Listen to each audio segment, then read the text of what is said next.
کہ میں زینب کا ذکر کرتی ہوں اور حسین کا ذکر کرتی ہوں تو تیرے جذبات بے قابو ہو جاتے ہیں؟ کیا نسبت ہے تجھے زینب سے؟ کیا نسبت ہے تجھے حسین سے؟ تو سیدہ نے کہا وہ جو کٹا ہوا سر ہے وہی حسین کا سر ہے، اور یہ جو ہاتھ میں ہتھکڑیاں پیر میں بیڑیاں ہیں یہی زینب ہے۔ اللہ اکبر۔ پوچھا بی بی یہ حال کیسے ہوا؟ سیدہ پاک نے کچھ باتیں بتائی اور پھر فضا ساتھ ہو گئی، سیدہ فضا ساتھ ہو گئی۔ پھر یہ قافلہ دمشق میں صبح کے وقت داخل ہوا اور داخل ہونے کے بعد پھر دمشق میں پھرایا گیا۔ اس گرجے کو میں نے دیکھا ہے، میں جب ملک شام گیا 2005 میں تو میں نے اس گرجے کو دیکھا۔ وہ گرجا ملا، پتھر کا بھی پتھر کا وہ بنا ہوا ہے، گرجا ان کو ملا۔ وہ گرجا کے پاس رکے اور وہاں انہوں نے پڑاؤ کیا۔ گرجا کا راہب کبھی باہر نہیں آتا تھا گرجا سے، اس کو کچھ محسوس ہوا، وہ گرجا سے باہر آیا اور گرجا سے باہر آنے کے بعد اس نے کہا یہ کس کا سر ہے؟ تو کہا یہ ہمارے نبی کے نواسے کا سر ہے۔ یہ کون لوگ ہے؟ کہا یہ شیطانیاں ہیں۔ تو اس نے کہا تم کون لوگ ہو؟ کہا کہ انہوں نے بغاوت کی، معاذ اللہ ہم نے قتل کر دیا۔ کہا کہ کیسے لوگ ہو تم نے اپنے نبی کے بیٹے کا سر قلم کر دیا اور ان کی گھر والوں کو یہ انجام کیا تم نے؟ پھر اس راہب نے کہا دیکھو میری پوری زندگی کی کمائی 10,000 درہم ہے، پوری زندگی میں نے اتنا کمایا، یہ سب تمہیں دیتا ہوں، ایک رات کے لیے یہ سر مجھے دے دو، ایک رات کے لیے یہ سر مجھے دے دو اور ان سیدانیوں کی مجھے خدمت کا موقع دے دو۔ انہیں تو پیسے چاہیے تھے، 10,000 مل رہے تھے، 10,000 لے لیے، سر دے دیا۔ وہ راہب پوری رات اس سر کے سامنے کھڑا رہا، زلفیں صاف کی، گرد و غبار صاف کیا۔ امام علی مقام کے کٹے ہوئے سر سے اس وقت بھی خون کا اثر تھا، خون کا اثر اس وقت بھی تھا۔ اس کو پتھر پہ رکھا، وہ پتھر ابھی بھی گرجا میں موجود ہے، اب وہ گرجا نہیں، اب وہ مسجد ہے۔ تو جب میں گیا تھا تو مسجد ہی تھی، تو اس پتھر پہ رکھا تو اس پہ خون کا اثر تھا، آج بھی خون کا وہ اثر ہے۔ اور کہا جاتا ہے کہ تقریباً 225 سال تک، کربلا کے واقعے کے بعد 225 سال تک جب بھی یوم عاشورہ آتا وہ خون پھر تازہ ہو جاتا، جب بھی یوم عاشورہ آتا وہ خون پھر تازہ ہو جاتا، لیکن اس کے 225 سال کے بعد پھر وہ کیفیت نہیں دیکھی، لیکن خون کا اثر اب بھی اس پتھر پر موجود ہے، وہ میں نے اپنی آنکھ سے دیکھا ہے، اللہ شاہد ہے کہ ابھی بھی وہ خون نظر آتا ہے۔ اللہ اکبر۔ تو پھر اس نے غبار صاف کیا، خوشبو لگائی اور رات بھر کھڑا رہا، دیکھتا رہا انوار اس سر پر کیسے برس رہے ہیں، حتیٰ کہ صبح ہوتے ہوتے اس سر کی برکت سے کلمہ پڑھ کے مسلمان ہو گیا، امام کے کٹے ہوئے سر کی برکت۔ یعنی کیا اس نے خدمت کی، اس لیے کہ قدرت کو منظور نہیں کہ کوئی اہل بیت کی غلامی کر کے بھی جہنم میں جائے، اللہ نے ایمان کی دولت عطا فرما دی۔ اس کے بعد پھر وہ وہاں سے نکلے، قافلہ آگے بڑھا۔ اب اختصار کے ساتھ بات کی جاتی ہے اور اب اتنی ہمت کہاں کہ ہر بات کی جائے، اتنی حوصلہ کہاں ہر بات کی جائے، بس اب آپ کے سامنے یہ سفر کو مکمل کیا جاتا ہے کہ پھر وہ قافلہ آگے بڑھا اور دمشق سے کچھ دور کے فاصلے پر ان کو روکا گیا، اور جب روکا گیا تو ادھر یزید کو خط لکھا گیا کہ قافلہ دمشق کے قریب پہنچ چکا ہے۔ یزید نے پورا دمشق سجوایا، دمشق سجوایا گیا۔ جو لوگ یزید کے حمایتی وہ بھی لکھتے ہیں، انہیں پتا ہے کہ دمشق سجایا گیا۔ اگر یزید کو دکھ تھا شہادت کا، سجوایا کیوں؟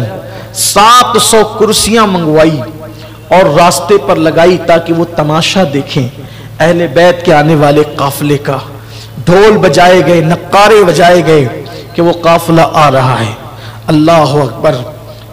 پھر یہ کیفیت ہوئی کہ جب وہ قافلہ دمشق میں داخل ہوا، یہاں پر مجھے ایک روایت یاد آتی ہے، میں پڑھنا چاہتا ہوں۔ مشہور سی روایت ہے اور اس کو بہت بیان کرنے والوں نے بھی بیان کیا ہے کہ جب دمشق کے قریب وہ قافلہ پہنچا اور اس کے مضافات میں رکا وہ قافلہ. چونکہ میں آپ کو پہلے بتا چکا ہوں، آپ 22 سال سے بار بار سنتے ہیں کہ روایات میں بڑا اختلاف ہے، الگ الگ مورخین نے الگ الگ بات بیان کی ہے. جب وہ دمشق کے قریب قافلہ پہنچا، ابھی کچھ منزل پر تھا دمشق شہر، رات اندھیری تھی. اندھیری رات میں دیکھا کہ ایک نقاب پوش بڑھیا، ایک برقع پوش بڑھیا وہاں کھانا پانی لے کر کے کھڑی ہے. اور کھڑی ہونے کے بعد بچوں کا لاشا آیا تو بچوں کے لاشے کو دیکھ کر پھر ممتا تڑپ گئی. اور اب وہ بیٹی اور وہ بیٹی کا اپنا بہادرانہ انداز مغلوب ہو گیا. اور ماں نے بچوں کی لاش دیکھ کر جب ممتا تڑپ اٹھی تو میرے بچے کہہ کر کے رونے لگی. لیکن دوسری ہی آن میں اس ماں پر پھر ممتا کا معاملہ مغلوب ہو کر کے اب شیر خدا کا خون پھر غالب آیا اور کہا حسین اللہ نے میری قربانی قبول کر لی. میرے بھائی اب قیامت کے دن تیری بہن زینب سیدہ کی بارگاہ میں شرمندہ نہیں جائے گی، سر جھکا کر نہیں جائے گی، شرمیلے انداز سے نہیں جائے گی، رسوائی کے ساتھ نہیں جائے گی. اب قیامت کے دن امی فاطمہ کی بارگاہ میں مجھے بھی سرخروئی کا تمغہ ملے گا. اس کے بعد ابھی بہن اور بھائی میں یہی گفتگو ہو رہی تھی کہ خیمے کے اندر سے کسی کے کراہنے کی آواز آئی، کسی کے رونے کی آواز آئی. رونے والا روتا ہے، سسکنے والا سسکتا ہے. ایسے میں مولا حسین عجیب کیفیت ہے، باہر کربلا ہے، اندر خیمے میں قیامت ہے، قیامت صغرا قائم ہے. اپنی عزیزوں کے لاشیں اٹھا کر کے کمر نڈھال ہے، جسم نڈھال ہے، چہرے پہ افسردگی کے آثار ہے، زلفیں بکھری ہوئی ہے، داڑھی پر خون کے قطرے ہیں، بدن کپڑے خون سے لت پت ہے. ایسے عالم کے اندر کبھی میدان کرب و بلا کی طرف دیکھتے ہیں، کبھی خیمے کی طرف. مولا حسین نے ادھر بہن کو تسلی دینا شروع کیا، ادھر خیمے سے رونے کی آواز آئی. جب رونے کی طرف توجہ کی گئی تو رونے والا کوئی اور نہیں، مولا حسین کی سب سے چھوٹی بیٹی سیدہ سکینہ فاطمہ رو رہی تھی. مولا حسین نے توجہ دیا تو کیا منظر دیکھتے ہیں کہ چچا عباس کو اپنے پاس بٹھا کر کے سکینہ ہاتھ پکڑ کر کہتی ہے چچا آپ نے اپنی بھتیجی کی کبھی کوئی بات نہیں ٹالی. وہ دیکھو نا اصغر پیاس کی وجہ سے کبھی بے ہوش ہوتا ہے، کبھی پیروں کو زمین پہ رگڑتا ہے، کبھی مٹھیاں باندھتا ہے، کبھی کھولتا ہے، کبھی پیروں کو سمیٹتا ہے، کبھی پھیلا دیتا ہے. میرا بھیا بے ہوش ہو جاتا ہے، میرے بھیا کا ہوش ختم ہو جاتا ہے. میرے چچا آپ ہمارے لیے پانی کا تھوڑا سا انتظام کر دیں. اگر اپنی سکینہ کو نہ پلا سکے تو کوئی بات نہیں، لیکن معصوم اصغر کے لیے تو انتظام کریں. اللہ اکبر. مولا غازی عباس نے جیسے ہی اپنی بھتیجی سکینہ کا یہ دکھڑا سنا، اللہ اکبر تیش میں آ گئے. اس لیے کہ حضرت عباس علمدار مولا علی کی اور بیویاں جو تھی ان میں سے ایک بیوی جناب سیدہ ام بنین کے بیٹے تھے، لیکن سیدہ فاطمہ کی اولاد کا اتنا احترام کرتے تھے کہ اللہ اکبر مولا حسین کی اولاد کے سامنے غلاموں کی طرح رہتے تھے. آپ نے سنا ہوگا کہ اللہ اکبر مولا عباس جس وقت علی اکبر کے ساتھ چلتے، حضرت علی اکبر ہم شبیہ رسول تھے، لیکن حضرت عباس کا حال یہ تھا آپ کا جسم چوڑا تھا اور قد اتنا اونچا تھا کہ آپ اونٹ کی پیٹھ پر اپنا ہاتھ زمین پہ کھڑے ہو کر کے رکھ لیا کرتے تھے. اس قدر تناور آپ کا انداز تھا، اس قدر آپ کا جسم تھا، مضبوطی کا عالم یہ تھا. اس کی وجہ یہ تھی سیدہ فاطمہ نے وصیت کی تھی اے علی میرے بعد جب آپ نکاح کرنا تو بہادر گھرانے کی عورت سے نکاح کرنا، کیونکہ بہادر ماں سے جب بہادر بیٹے پیدا ہوں گے تو وہ میدان کربلا میں میرے حسین کے کام آئیں گے. مولا علی نے حضرت ام بنین سے نکاح کیا. یہ بڑی بہادر خاندان کی خاتون تھی اور خود بھی بہادر تھی. اللہ نے بہادر بیٹوں میں ایک بیٹا عباس ایسا عطا کیا. حضرت عباس کی طاقت کا عالم یہ تھا، اگر وہ کسی انسان کی زلفیں ہوتی تو اس کے بال پکڑ کر کے جو ہے اپنے دانتوں میں اس کو اٹھا لیا کرتے تھے. یہ کوئی قصے کہانی کی بات نہیں ہے، یہ اسلامی تاریخ کا ایک باب ہے. اور ہمارے لیے تو حیرت بھی نہیں ہے، ہمارے لیے تو تعجب بھی نہیں ہے، اس لیے کہ ہم تو یہ کہتے ہیں علی کا گھر بھی کیا گھر ہے کہ اس گھر کا ہر ایک بچہ جہاں پیدا ہوا شیر خدا معلوم ہوتا ہے. ارے جب آج تک کے جو ہے علی کے خون کی تاثیر یہ ہے تو وہ تو علی کی حقیقی اولاد تھے. علی فاتح خیبر ہے، کبھی زنجیر ہلتی ہے، کبھی در کانپ جاتا ہے. علی کا نام سن کر اب بھی خیبر کانپ جاتا ہے. قد اتنا اونچا تھا کہ بال پکڑ کر دانتوں سے انسانوں کو اٹھانا چاہے تو اٹھا لے، اونٹ کی پیٹھ پر زمین پہ کھڑے ہو کے ہاتھ رکھ لے. لیکن جس وقت حضرت عباس علمدار حضرت علی اکبر کے ساتھ مدینہ منورہ کی سرزمین پر چلتے تو اپنے گھٹنوں پہ ہاتھ رکھ لیتے اور رکوع کی حالت میں جھک جھک کر کے چلتے. کسی نے کہا عباس یہ تیرا بھتیجا ہے علی اکبر، اور جب تم ان کے ساتھ چلتے ہو تو جھک کر کے چلتے ہو. تو مولا عباس نے کہا تم دیکھتے نہیں یہ فاطمہ کا پوتا ہے اور ہم شبیہ رسول ہے، اگر میں اٹھ کر کے چلوں گا تو میرا سایہ تصویر رسول پہ نہ پڑ جائے، اس لیے میں جھک کر کے چلتا ہوں تاکہ تصویر رسول کی بے ادبی نہ ہو جائے، ہم شبیہ رسول کی بے ادبی نہ ہو جائے. قدر والے جانتے ہیں قدر شان اہل بیت. میرے پیارے آقا علیہ السلام کے پیارے دیوانوں، تو مولا عباس کو خاندان حسینی سے بڑی محبت تھی. اسی لیے تو مورخین نے یہاں تک بھی لکھا ہے کہ آپ امام علی مقام کے سوتیلے بھائی ہونے کے باوجود آپ نے پوری زندگی مولا حسین کو بھائی نہیں کہا، آپ نے ہمیشہ آقا مولا کہہ کر کے پکارا.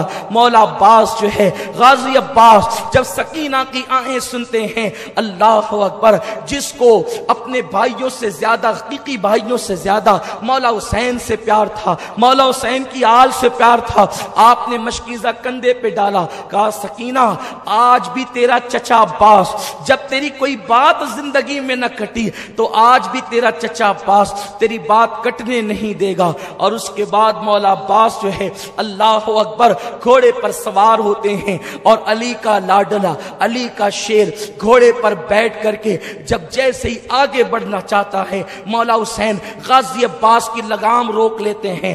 عباس میرے بھائی کہاں جا رہے ہو، کہاں کا ارادہ ہے؟ عرض کیا آقا سکینہ نے پانی کی فریاد کی ہے، میں اپنی بھتیجی کے لیے پانی لانا چاہتا ہوں. فرمایا نہیں میرے بھائی عباس، نہیں تو نہیں جائے گا، اس لیے کہ تو میرے لشکر کا غازی ہے، تیرے رہنے سے مجھے ہمت اور حوصلہ ہے، کو جو جاتا ہے وہ واپس نہیں آتا.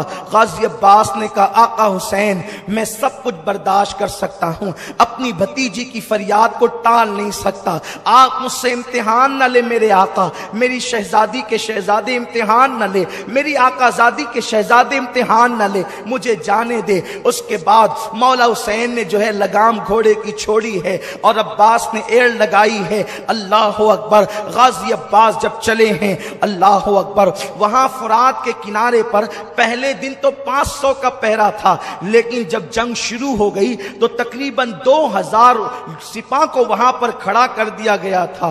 غازی عباس کو لوگوں نے میدان میں آتا دیکھا، لیکن میدان کی طرف سے عباس جیسے ہی فرات کی طرف بڑھے تو اس طرف لوگوں کی آنکھیں جو ہے وہ متوجہ ہو گئی کہ یہ کدھر جا رہے ہیں. جیسے ہی غازی عباس فرات کی طرف بڑھے تو ان سے مزاحمت کی گئی، یعنی انہیں روکنے کی کوشش کی گئی. مشکیزہ دیکھ کر یزیدی بے چین ہو گئے کہ اب کیا ہوگا، لیکن تاریخ میں آتا ہے غازی عباس نے جیسے ان سے مزاحمت کرنے کی کوشش کی گئی، ایک وار کے اندر 80 لوگوں کا قتل کیا ہے، 80 کو جہنم میں پہنچایا ہے. عباس کی طاقت و قوت کا عالم یہ تھا، گویا کہ حیدری کچار کے شیر جو ہے اپنی بہادری کے جوہر بھی دکھا رہے تھے.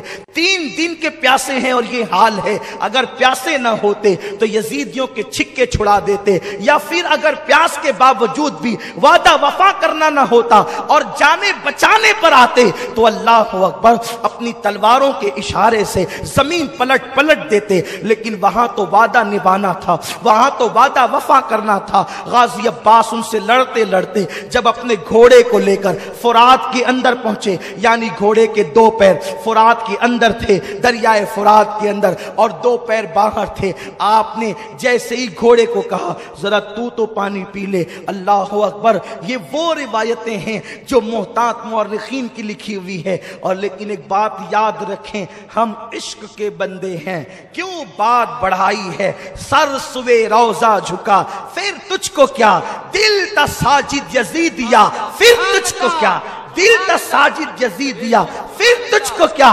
اللہ اکبر, مولا غازی عباس نے جیسے گھوڑے کو کہا کہ تو پانی پی, ادھر گھوڑے کو کہتے ہیں اور فرات کے کنارے پر پیر ڈال کر کے کھڑے ہو جاتے ہیں. چلو میں پانی لیا, سوچا پہلے میں پی لوں تاکہ مشکیزے کا پانی وہاں خالی نہ ہو, اتنا پانی بچے گا تو اور کام آئے گا.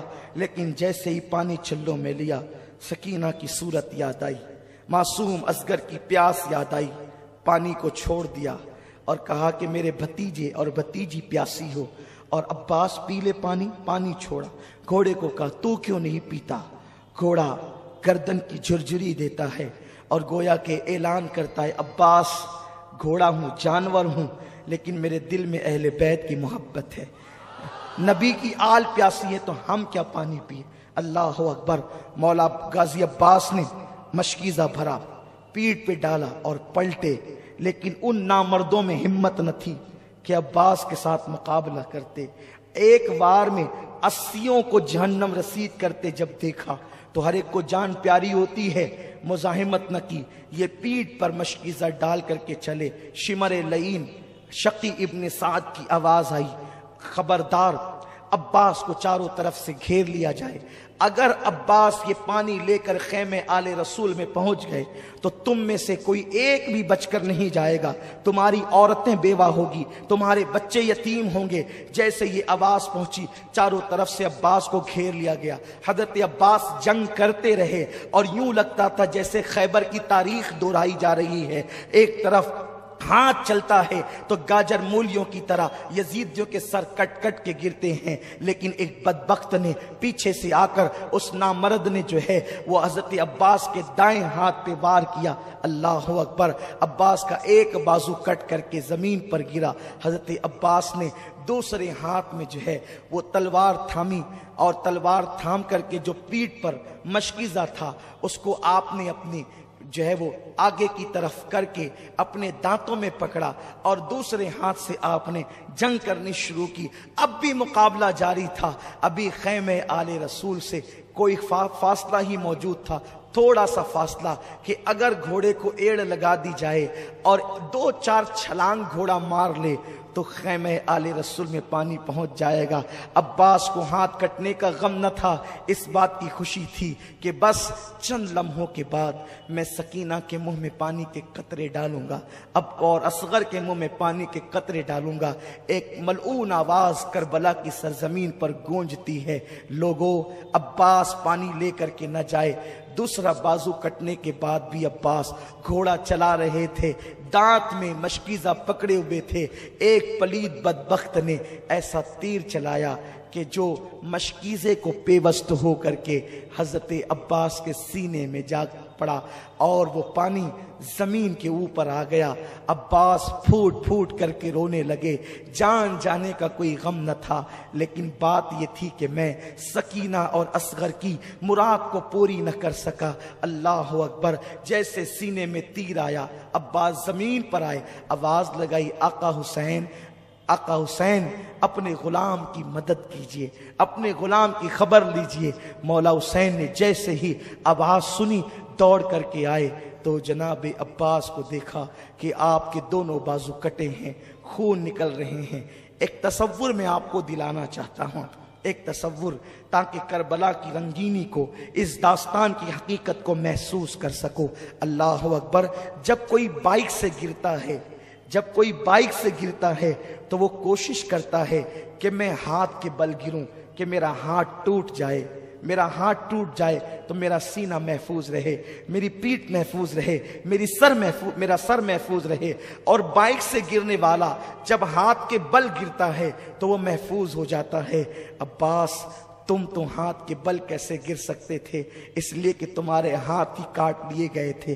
جب عباس گھوڑے سے زمین پر آئے ہوں گے گویا کہ فاطمۃ الزہرا کی چیخ نکل گئی ہوگی، رسول اعظم صلی اللہ علیہ وسلم بے چین ہو گئے ہوں گے، مولائے کائنات شیر خدا علی مرتضیٰ کی روح تڑپ گئی ہوگی۔ جیسے ہی عباس کا سر مولا حسین نے اپنی گود میں لیا اور چہرے پہ ہاتھ پھیرا، زلفوں پہ ہاتھ رکھا، کہا عباس کیسے ہو میرے بھائی؟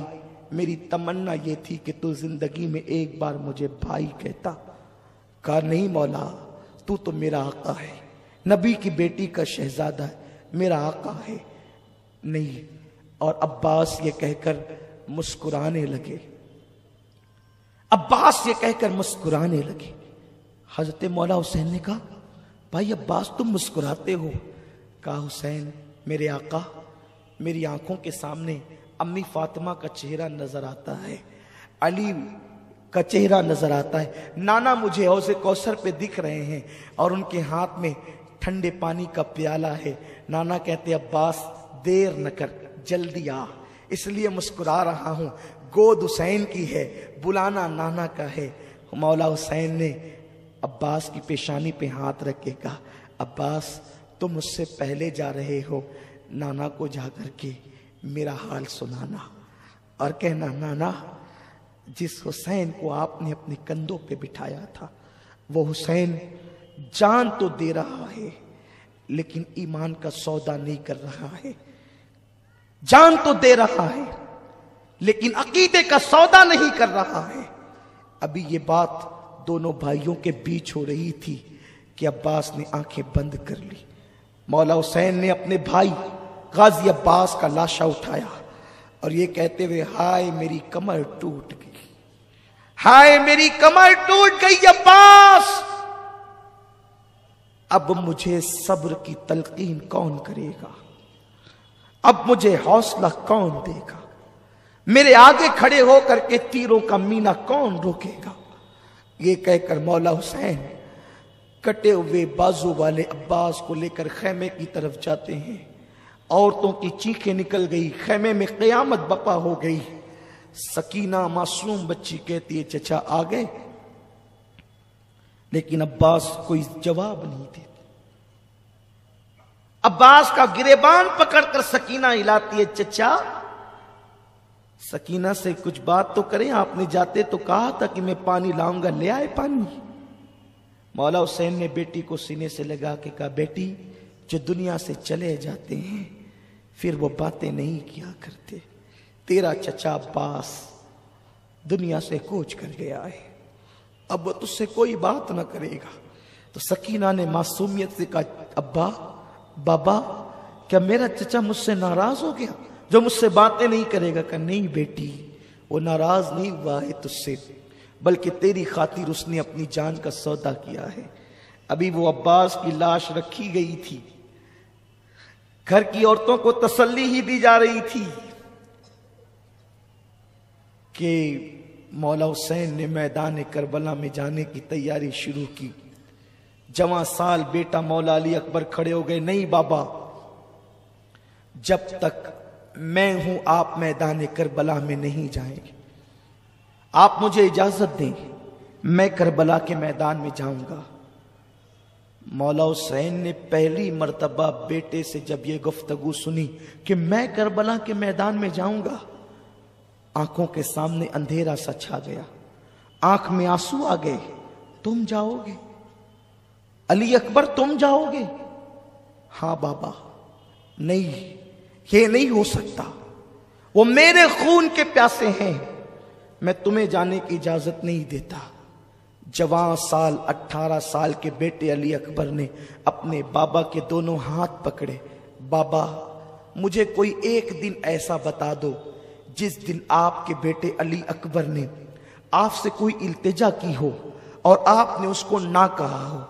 آپ نے کبھی میری بات کو رد نہ کیا، میری ہٹ آپ نے کبھی نہ ٹالی، میری مراد آپ نے کبھی نہ نہیں کیا، مجھے نامراد نہیں کیا۔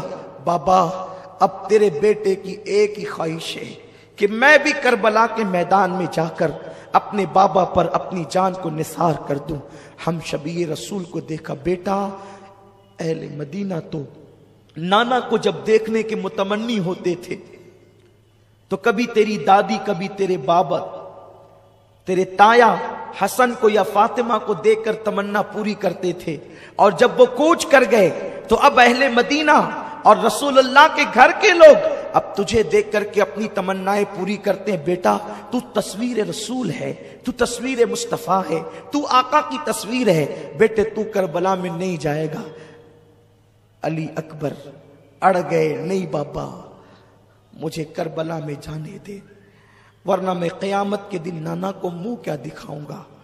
اے مسلمانوں ذرا غور کرو، تصور کرو، اپنا بیٹا اگر اسکول سے لیٹ آتا ہے ماں کی دھڑکنیں تیز ہوتی ہے، میرا بیٹا کہاں ہوگا۔